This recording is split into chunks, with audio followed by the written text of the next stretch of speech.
tant de bonté que mon cœur ému t'adore. Je sais que ma vie est en toi.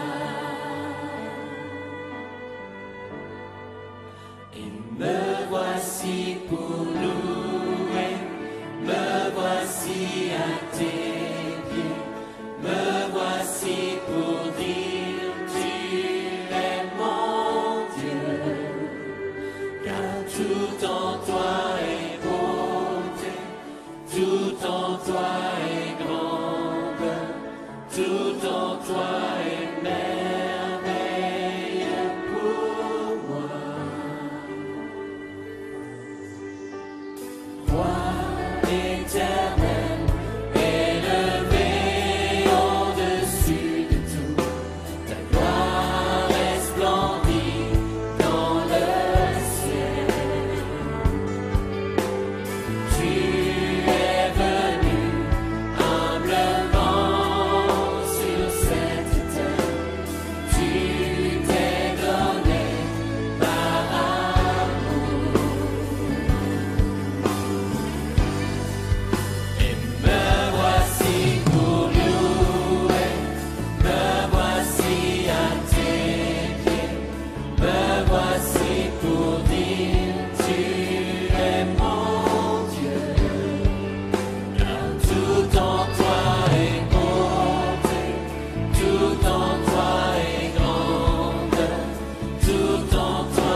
Amen Église, je suis très reconnaissant ce soir de pouvoir vous apporter l'étude biblique. Nous allons continuer notre série d'études bibliques sur Soyez justes, qui étudie le livre de Romains. Et aujourd'hui, on va voir plus précisément le livre de Romains 5, du verset 1 au verset 21. Et le thème de ce chapitre sera « Vivez comme un roi ». Vivez comme un roi. Avant tout, j'aimerais honorer le pasteur Jean-Claude Novaki et le pasteur Dean Byfield qui me permettent de pouvoir vous apporter cette parole, qui me donnent la confiance. Et je remercie le Seigneur parce que c'est toujours une grâce de pouvoir le servir. C'est une grâce de pouvoir faire quelque chose pour son royaume. C'est un honneur, c'est quelque chose qui dépasse l'entendement.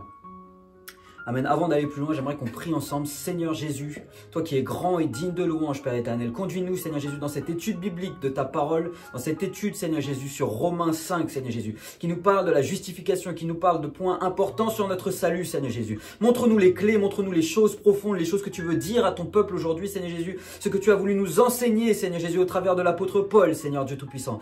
Parle à travers moi, Seigneur Jésus, touche les cœurs malgré, Seigneur Jésus, la distance, malgré la vidéo, Seigneur Dieu Tout-Puissant. Tu es un Dieu grand, un Dieu merveilleux et tu fais au-delà de tout ce que l'on peut espérer, Sauveur adorable. Fais que ton œuvre se fasse, Seigneur Jésus, et nous avons confiance en toi, Seigneur Jésus. Tu es un Dieu bon, un Dieu plein de bonté, plein de grandeur, Seigneur Jésus, et ta volonté surpasse toute intelligence. Que ton nom soit loué en toutes choses. Amen. Donc, comme je l'ai dit aujourd'hui, nous allons continuer notre étude sur Romains. On va voir le chapitre 5 du verset 1 au verset 21. Le livre de Romains est un livre qui explique les choses de manière logique. Et c'est pour ça qu'on a beaucoup de car, on a beaucoup de c'est pourquoi, comme par, etc. Parce que c'est un livre qui semble être dans la logique. Et Paul semble être quelqu'un d'assez logique. Et il nous explique que nous sommes tous pécheurs. Et on les a vus dans les études précédentes. Il nous explique aussi que le monde entier est dans le péché. Tous. Il n'y a pas d'exception. Il explique également que personne ne peut être sauvé par les œuvres. Personne ne peut être sauvé par les œuvres. C'est-à-dire que le respect de la loi ne nous sauve pas. Le salut est offert par grâce, par le moyen de la foi. Et comme nous l'avons vu dans l'étude biblique précédente avec l'exemple d'Abraham, la foi sauve. Et Paul termine le chapitre 4 avec la phrase qui dit « Christ fut livré pour nos offenses et ressuscité pour notre justification. » Et ça, c'est la fin du chapitre 4. Et aujourd'hui, nous allons voir le chapitre 5 qui explique un peu cette dernière phrase. Qu'il a été livré pour nos offenses et ressuscité pour notre justification. Quand on regarde un peu le chapitre 5 de Romains, et vous verrez, je vous invite à prendre vos Bibles et à voir le chapitre 5 sous les yeux, parce qu'on va le suivre de manière on va le suivre de manière chronologique. On peut le diviser en deux grandes parties qui expliquent des vérités, deux grandes vérités. La première partie, du verset 1 au verset 11, c'est les bénédictions qui sont rattachées à notre justification. Et la deuxième partie du chapitre 12, à la fin, le verset 21, du verset 12 au verset 21, il explique la base de notre justification. Et c'est ce que nous allons voir aujourd'hui. Nous allons voir ces deux parties distinctement. La première chose, donc, c'est les bénédictions qui sont rattachées à notre justification. Et l'apôtre Paul et l'auteur de l'étude nous amène 7 points, 7 bénédictions qui sont tirées de notre justification et qui sont démontrées, qui sont apportées dans le livre de Romains au chapitre 5. La première, c'est le premier verset, la paix avec Dieu. La paix avec Dieu. Romains 1, 5, 1, la paix avec Dieu. Il y a un réel conflit. Il existe un réel conflit entre Dieu et le péché. C'est un peu comme la lumière et les ténèbres. L'un ne peut pas être en présence de l'autre. L'un repousse l'autre. Il ne peut pas être... Là où est la lumière, il n'y a pas de ténèbres. Là où il y a des ténèbres, la lumière n'est pas. Ils sont opposés. Et la Bible dit clairement que celui qui n'est pas sauvé est ennemi de Dieu. Romains 5, 10, la Bible dit, et c'est dans notre chapitre, « Car lorsque nous étions ennemis, nous avons été réconciliés avec Dieu par la mort de son Fils. » Nous avons tous été ennemis. Et c'est ce conflit entre Dieu et le péché. Parce que qu'est-ce qui fait qu'on est ennemis? C'est le péché qui est en nous, c'est la condamnation qui est en nous. Dans le livre d'Ésaïe, il est aussi dit « Il n'y a point de paix pour les méchants ». Il n'y a pas de paix entre Dieu et les hommes quand on est dans la méchanceté, quand on est perdu. Ésaïe 32, 17 dit encore « L'œuvre de la justice sera la paix. Et aujourd'hui, on va parler de justice et de justification. Et c'est cette justification qui amène la paix. Le péché nous rend coupables et donc opposés à Dieu qui, lui, est saint, parfait. Et la loi qui nous condamne lorsque nous ne sommes pas justifiés amène sur nous la colère de Dieu. Parce que la loi montre les transgressions. Romains 4,15 nous dit « Parce que la loi produit la colère et que là où il n'y a point de loi, il n'y a plus de transgression. » Lorsque nous sommes justifiés, nous ne sommes plus sous la loi. Elle ne peut donc plus nous condamner. Et donc, la colère s'éloigne du dessus de nous. Et nous sommes quelque part dans une paix avec Dieu. La justification nous amène une paix, une réconciliation. Parce que nous ne sommes plus dans le péché, nous ne sommes plus sous l'emprise du péché, nous ne sommes plus ennemis, nous ne sommes plus dans les ténèbres. Nous devenons la lumière. Vous êtes la lumière du monde et Jésus-Christ est la lumière. Dieu est la lumière. Et cette paix avec Dieu est rendue possible. Cette paix entre Dieu et l'humanité est rendue possible par le sacrifice de Christ. La deuxième bénédiction, comme j'ai dit, il y en a 7, c'est l'accès à Dieu. Dans Romains 5,2, la Bible parle d'accès, l'accès à Dieu. Nous avons accès à Dieu par la foi, par grâce. Romains 5,2 nous parle donc, comme je l'ai dit, d'un accès à la grâce, un accès à Dieu qui nous est donné. Et il faut qu'on se rappelle cette histoire dans les évangiles, ce qui s'est passé lorsque Christ est mort à la croix. Rappelons-nous que dans le temple juif, il y avait un voile qui séparait le lieu saint du lieu très saint, les autres du lieu très saint. Et le lieu très saint représentait la présence de Dieu. C'est là où il y avait la présence de Dieu. Dans l'Ancien Testament, il y avait l'Arche de l'Alliance et c'est là que la présence de Dieu, la puissance de Dieu était concentrée quelque part. Et que la personne qui allait là-bas, on lui attachait même une corde au pied parce qu'on avait peur qu'elle meure dans cette pièce. Tellement la présence de Dieu était forte. Et lorsque Christ est mort, la Bible nous dit dans Luc 23, 45 que le soleil s'obscurcit et le voile du temple se déchira par le milieu. Et le voile du temple, ce n'était pas quelque chose de fin, de quelque chose qui pouvait se déchirer facilement. C'était miraculeux le fait qu'il se soit déchiré. Et le fait que le voile du temple, donc qui séparait le lieu très saint, se soit déchiré, c'est un signe qui nous montre que l'accès à la présence de Dieu est maintenant ouvert. Que ce n'est plus réservé à quelques-uns des sacrificateurs. Ce n'est plus réservé quelque part à quelques personnes, à quelques juifs. Mais maintenant, tous peuvent accéder à la présence de Dieu. Tous peuvent accéder à la présence de Dieu, que ce soit les juifs ou les non-juifs. Hébreux 10, 19, la Bible nous dit « Ainsi donc, frères, puisque nous avons, au moyen du sang de Jésus, une libre entrée dans le sanctuaire. » C'est par le sacrifice de Christ que nous avons une libre entrée dans le sanctuaire de Dieu. Il n'y a donc plus d'intermédiaire pour créer un lien entre nous et Dieu. Nous pouvons y aller directement. Nous avons un accès, et cela a été possible par le sacrifice de notre Dieu, par l'œuvre de justification de notre Dieu, au travers de Jésus-Christ. Et Dieu n'attend que ça, que nous passions ce voile, que nous allions dans la présence de Dieu. Et nous savons, pour ceux qui l'ont expérimenté, à quel point la présence de Dieu est une bénédiction. Une bénédiction où on ressent son amour, on ressent sa paix, on ressent sa joie, on ressent la présence d'un Père qui nous aime, on ressent des choses qui dépassent l'entendement. La troisième bénédiction, c'est une glorieuse espérance. Une glorieuse espérance. La paix de Dieu que nous avons vue, quelque part, concerne le passé. Parce que notre péché est effacé. Notre passé est effacé. Notre vie d'avant avec tout le péché est ancienne. Voici, toutes choses sont devenues nouvelles. L'accès à Dieu, donc le deuxième point que nous avons vu, concerne le présent. Nous pouvons maintenant aller à Dieu.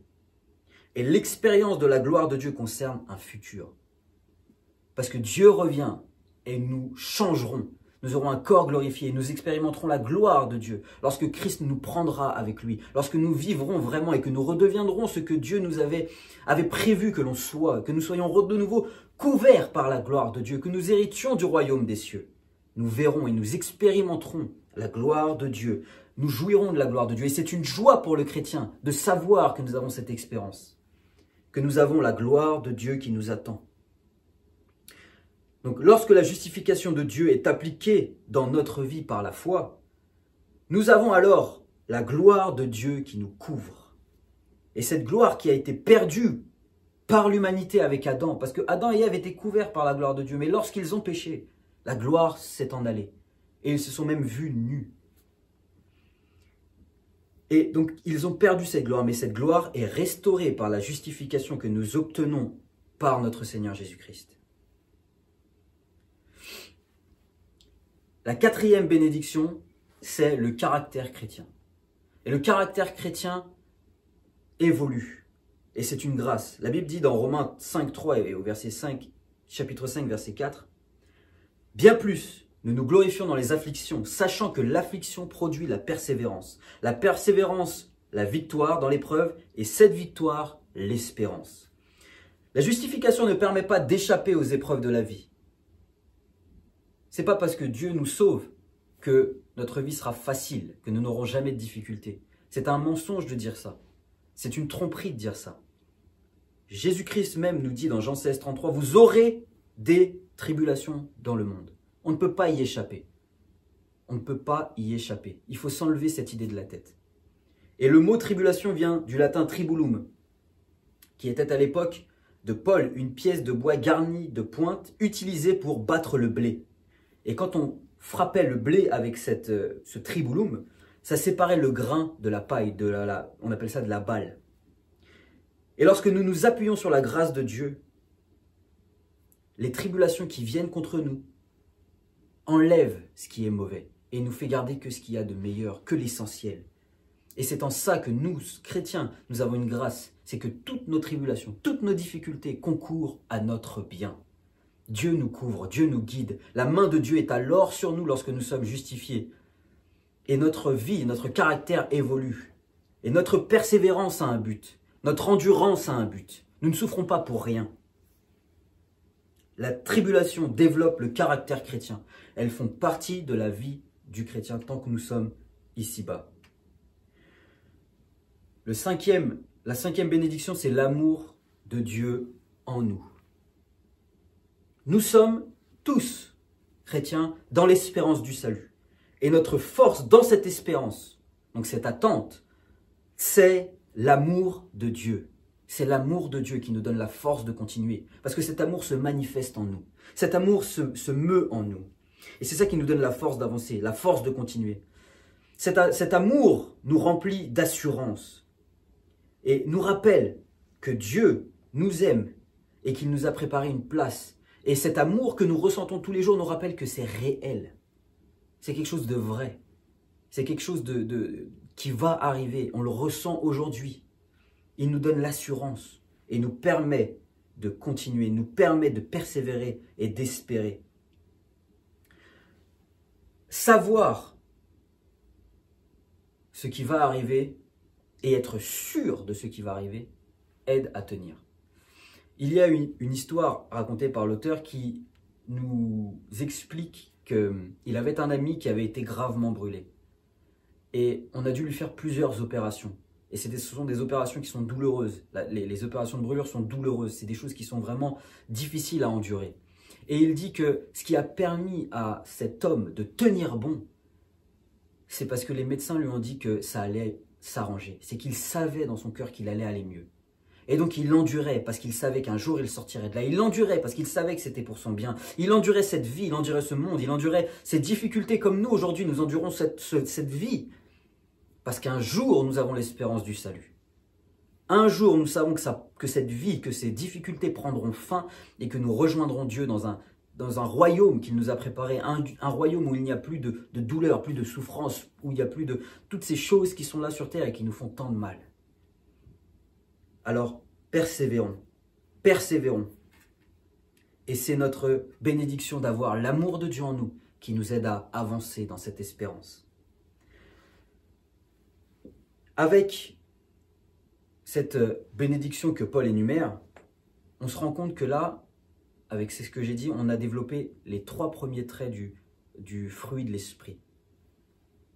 On a vu l'amour qu'on vient de parler, on a parlé de la joie de la gloire de Dieu à venir, et la paix.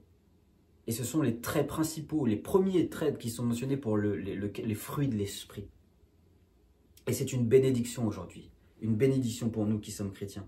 Par la justification, nous avons accès à ces choses-là.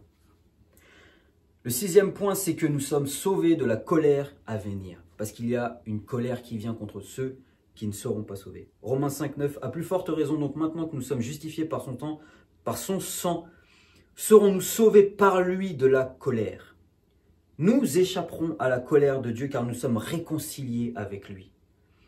Et Christ est mort, mais ce n'est pas un sujet de tristesse ou de défaite, ou même de colère, parce qu'il est ressuscité. Et c'est une victoire pour nous. Une victoire sur la mort, une victoire sur le péché. Et nous ne subirons pas le châtiment de nos péchés, car ils ont été effacés. Notre casier judiciaire a été blanchi. Nous avons été acquittés de nos péchés passés. Et Dieu ne nous voit pas comme d'anciens pécheurs qui avons fait telle ou telle chose, mais qui maintenant nous sommes acquittés. Il ne voit plus notre péché. Notre péché est une chose ancienne. Il ne fait plus partie de nous. Il nous a lavés. Les choses anciennes sont passées. Voici toutes choses sont devenues nouvelles. Et la colère de Dieu n'est plus sur nous. Parce qu'il n'y a plus de raison pour laquelle il doit être en colère sur nous. Parce qu'il a effacé nos transgressions. La dernière bénédiction est certainement l'une qui me touche le plus, c'est nous sommes réconciliés avec Dieu. Réconciliés avec Dieu. Alors on pourrait dire, mais quelle est la différence? On a l'accès à Dieu et on est réconcilié avec Dieu. Il y a une différence. Le mot réconciliation signifie un retour à la communion, dans la communion avec Dieu. La communion, c'est quoi? C'est l'échange, le partage. C'est une relation. Et c'est là que c'est fort, c'est que nous avons une communion, pas avec n'importe qui, avec le Créateur du ciel et de la terre, avec l'Éternel, le Dieu Tout-Puissant, avec quelqu'un qui est au-dessus, tellement loin que normalement on devrait être rien et dont il ne devrait même pas considérer notre existence. Et pourtant, il nous aime et il crée une relation avec nous, une communion avec nous. Et la justification par le sacrifice de Christ nous permet d'être réconciliés avec lui, de restaurer une communion avec lui, une communion perdue que Adam avait. Peut-être que nous n'avons pas connu, que vous n'avez peut-être pas encore expérimenté, mais Dieu veut que vous expérimentiez cela, la réconciliation, une communion avec lui. Éphésiens 2, 11 à 13, c'est pourquoi vous, autrefois, païens dans la chair, appelés incirconcis par ceux qu'on appelle circoncis, et qui le sont en la chair par la main d'homme. Souvenez-vous que vous étiez en ce temps-là, sans Christ, privés du droit de cité en Israël, étrangers aux alliances de la promesse, sans espérance et sans Dieu dans le monde. Mais maintenant, en Jésus-Christ, vous qui étiez jadis éloignés, vous avez été rapprochés par le sang de Christ. Vous avez été rapprochés par le sang de Christ. Nous sommes proches de Christ maintenant. Il y a une proximité entre nous. Alors que ce monde nous montre que dès que les gens ont un peu de pouvoir, ils sont loin des gens normaux, Christ, lui, qui est au-dessus de tout, est proche de nous. Et c'est une grâce. C'est une grâce pour nous. Le lien qui a été brisé est restauré. La relation qui était perdue est retrouvée. Nous avons un accès et au-delà d'avoir un accès, nous avons une intimité avec Dieu. Nous devenons la famille, nous devenons héritiers. Et il est comme un père pour ses enfants. Nous devenons membres, citoyens du royaume que Dieu a bâti. Et ça, c'est une grâce. C'est quelque chose que l'on ne peut pas concevoir. Ça dépasse l'entendement. Nous avons donc vu les 7 bénédictions, et donc la première partie du chapitre 5 de Romains, qui sont les bénédictions, du verset 1 au verset 11. Et maintenant, nous allons voir la suite, la deuxième partie, comme nous avons parlé au début, qui est la base de notre justification. Et cela va du verset 12 au verset 21. Donc dans la deuxième partie de Romains 5, l'apôtre Paul nous donne une explication de comment le salut est possible pour tous, au travers d'un seul, Jésus-Christ. Et Paul fait la distinction et nous explique la distinction qu'il y a entre deux règnes. Le règne du péché et de la mort, qui a pour origine Adam, et le règne de Jésus-Christ, de la justification et de la grâce. À cause d'Adam et de son péché, toute l'humanité a été condamnée, héritant d'une nature pécheresse, héritant d'une nature qu'on appelle souvent adamique, qui vient de Adam. Et Christ est venu apporter le salut à l'humanité, le salut de cette nature qui nous emmène à la condamnation, par son sacrifice. Il nous explique que si le règne de la mort et du péché a été possible et a été répandu à toute l'humanité par une seule personne, Adam, à combien plus forte raison le salut et la justification par grâce est possible par Jésus-Christ, qui est notre Dieu. Il est Dieu manifesté en chair. En Corinthiens 15, 21-22, la Bible dit « Car puisque la mort est venue par un homme, c'est aussi par un homme qu'est venue la résurrection des morts. Et comme tous meurent en Adam, de même tous aussi revivront en Christ. » Paul met donc en évidence les différences qu'il y a entre toute cette partie d'Adam et toute cette vie en Christ. Le royaume d'Adam, le royaume de Christ. La vie à travers Adam, un seul homme, Adam et Christ. Et on va voir les différences qu'il peut y avoir et qui sont expliquées dans Romains 5. En Adam, nous avons obtenu la mort.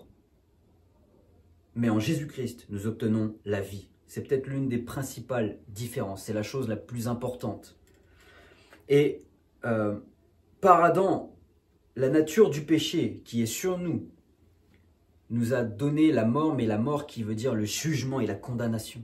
C'est la mort physique, certes, mais c'est la mort, l'enfer. C'est la condamnation, c'est le jugement. Et par Christ, nous sommes complètement acquittés. Par Adam, nous avons tous été condamnés. Par Christ, nous avons tous été acquittés.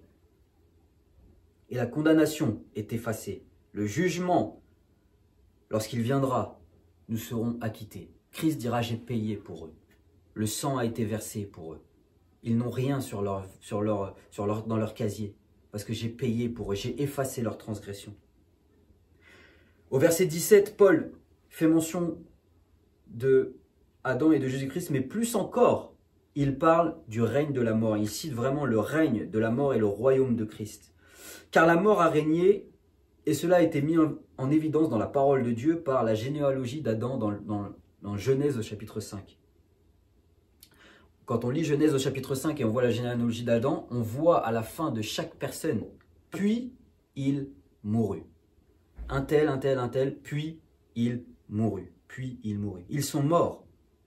Tous, non par la transgression de la loi, parce qu'ils n'avaient pas encore la loi à cette époque-là, dans Genèse 5, mais parce qu'ils avaient la nature adamique qui leur était transmise.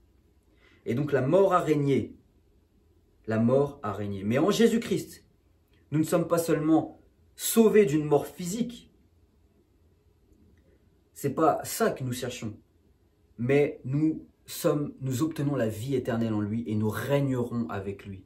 Et là, Paul introduit l'idée de régner avec lui. Régner avec lui. Lorsqu'on s'engage avec Christ, on retrouve notre royauté. On devient enfant de Dieu. Mais enfant de Dieu, c'est quoi? C'est enfant du grand roi. Et on va développer ce point un peu plus loin. Paul développe aussi le contraste qu'il y a dans le mot « un seul ». Et vous verrez qu'il cite beaucoup de fois un seul homme, un seul péché, une seule justification, un seul homme. Adam n'a pas eu à commettre une série de péchés. La Bible dit que c'est par un seul péché qu'il a été condamné. Un seul. L'arbre de la connaissance du bien et du mal. Il ne devait pas y toucher. Il avait une seule règle, ne touche pas à cet arbre. Il était béni de tout et il ne devait seulement pas toucher à cet arbre-là. Mais comme il a péché une seule fois, la condamnation est tombée sur tous. La désobéissance est tombée sur tous. Il a fait une faute. Et la faute se traduit par offense. Il a offensé Dieu. Et en opposition à cela, c'est par l'obéissance d'un seul. Pas toute l'humanité, d'un seul homme. L'obéissance d'un seul homme. C'est par la désobéissance d'un seul homme que nous avons tous été condamnés, mais c'est par l'obéissance d'un seul, et il précise bien ce mot encore, un seul, que plusieurs seront rendus justes. Et nous sommes encouragés à vivre selon Christ dans l'obéissance. Cette obéissance même qui nous a permis d'accéder au salut. Parce que Christ s'est rendu obéissant jusque dans la mort. Philippiens 2, 5 à 8, un verset fort important, une portion fort importante qui nous dit « Ayez en vous les mêmes sentiments que Jésus-Christ, lesquels étant en forme de Dieu, n'a point regardé comme une proie à saisir d'être égal à Dieu, mais il s'est dépouillé lui-même, ayant pris la forme de serviteur, devenant semblable aux hommes, et revêtu de la figure d'homme. Il s'est abaissé lui-même en se rendant obéissant jusqu'à la mort, même jusqu'à la mort de la croix. » Jésus-Christ, qui était Dieu manifesté en chair, ne s'est pas dit « je suis Dieu, ils ne me feront rien ». Non, il s'est soumis à la volonté de Dieu, à sa volonté. Il s'est soumis à un plan bien plus grand. Et il s'est rendu obéissant jusque dans la mort. Il a enduré l'humiliation, il a enduré le fouet, il a enduré la honte pour que nous puissions être sauvés. Alors nous, suivons cet exemple d'obéissance. Malgré les difficultés, malgré les tribulations, malgré les choses, il y a une volonté de Dieu pour chacun d'entre nous. Devenons serviteurs de cette volonté. Allons jusqu'au bout. Ce temps n'est qu'un passage, ce temps n'est qu'un temps de mission, d'œuvre pour nous. Rendons-nous obéissants. La grâce n'est pas apparue avec Christ. La grâce a toujours été là. En effet, quand on voit la relation entre Dieu et certains hommes, c'était une relation de grâce. Ce n'est pas quelque chose que l'homme a pu mériter un jour dans sa vie. Abraham, Moïse, Adam et Ève, ils avaient une relation avec Dieu qui était une grâce. C'était une grâce d'avoir ce genre de relation avec Dieu. Dieu qui leur parle, Dieu qui leur montre des choses extraordinaires, Dieu qui les utilise. C'est une grâce. C'est une grâce, comme je l'ai dit au début, de servir Dieu. Et la loi que Dieu a donnée à Moïse a montré aux hommes à quel point ils avaient besoin de la grâce. Parce que dans la chair, la loi est trop dure. Beaucoup trop dure pour qu'on puisse la suivre. Et l'apôtre Paul en parle, beaucoup trop dure pour qu'on puisse y vivre. Et les Juifs étaient d'accord avec ça. Ils se rendaient compte que c'était trop difficile. Et on a besoin de la grâce. Et là où la loi a aggravé le péché de l'homme, parce que la transgression est devenue connue et vue, on savait qu'on faisait mal avec la loi, on sait qu'est-ce qui est bien, qu'est-ce qui est mal. Et donc on transgresse la loi. La grâce a surabondé. Et elle était plus que suffisante pour combattre la loi du péché. La loi. Aujourd'hui, les deux règnent. La mort et la vie. On vit dans un monde où les deux se côtoient constamment. On vit dans un monde où il y a un combat perpétuel entre l'incrédulité et la foi, entre la mort et la vie. Et nous sommes ceux qui se battent pour la vie, pour la foi en Jésus-Christ. Et c'est à nous, chrétiens, d'annoncer et de faire briller cette lumière. C'est à nous, chrétiens, de partager cela. Et d'annoncer que par un seul homme, Dieu manifesté en chair, nous avons la justification. Nous avons le choix. Et aujourd'hui, le choix se pose à peut-être vous, quelqu'un qui n'est pas sauvé, quelqu'un qui n'a pas expérimenté ça. Il y a la mort et il y a la vie. C'est à nous de choisir aujourd'hui de quelle nature nous voulons hériter. Celle d'Adam le péché ou la nouvelle naissance que Jésus-Christ nous offre et la nouvelle espérance que Christ nous offre. Amen. Et je prie aujourd'hui que ce soit le cœur et le centre des priorités de chaque chrétien. Parce que Dieu revient bientôt et nous avons besoin de la justification. Le monde a besoin de la justification et de comprendre à quel point c'est quelque chose d'extraordinaire et de primordial dans la vie d'un homme. La justification. Et de voir aussi toutes les bénédictions qui vont avec. De voir que la vie prend un sens. De voir que la présence de Dieu est en nous et qu'elle nous apporte de la paix, la joie, de l'amour, qu'elle guérit les blessures, qu'elle restaure la vie, qu'elle fait de nous des gens complets, qu'on retrouve le sens de notre existence. J'aimerais que l'on prie ensemble, alors qu'on vient de parler de la justification et de ce combat qu'il y a entre la mort et la vie, entre la lumière et les ténèbres. J'aimerais qu'on prie que nous soyons pris par le fardeau d'annoncer la bonne nouvelle, pris par le fardeau d'annoncer la lumière, pris par le fardeau de vouloir partager la vie que nous avons, nous, reçue, et de partager cet héritage, de montrer aux gens que vous n'avez pas à rester ce que vous êtes, vous pouvez devenir et retrouver votre royauté en devenant enfant de Dieu, Dieu vous offre cette possibilité, c'est ce que l'on veut annoncer au monde. Alors prions tous ensemble, Seigneur Jésus, toi qui es grand, puissant, digne de louange et surtout qui est plein de grâce et de miséricorde. Aujourd'hui, nous implorons, Seigneur Jésus, cette grâce. Que tu puisses toucher les cœurs de tous ceux qui entendent ce message afin que la priorité revienne. Servir une œuvre qui nous dépasse, celle du salut, celle de partager la rédemption, celle d'être la lumière du monde qui annonce et qui montre le chemin à suivre pour être sauvé. Comment restaurer ce que nous devons être, ce que nous devions être, ce que tu avais prévu pour chacun d'entre nous. Comment annoncer à ce monde qui se perd qu'il peut sortir de cette mort, sortir de cette nature adamique, sortir de cette condamnation pour recevoir la vie. Que cela puisse être le fardeau implanté dans nos cœurs à chacun d'entre nous. Que nous puissions entrer dans le service. Que nous puissions être obéissants dans la volonté de Dieu. Comme tu l'as été en Jésus-Christ. Jusqu'à la mort. Même la mort de la croix comme la parole nous le dit. Seigneur Jésus, parle-nous, guide-nous, montre-nous ce que nous devons faire. Que cette justification soit le but de notre existence. Que nous travaillons, Seigneur Jésus, à l'avancement du royaume des cieux. Et à la justification et à la propagation de cette justification dans le monde. Utilise-nous, Sauveur adorable, que ton nom soit loué. Amen. Que le Seigneur vous bénisse.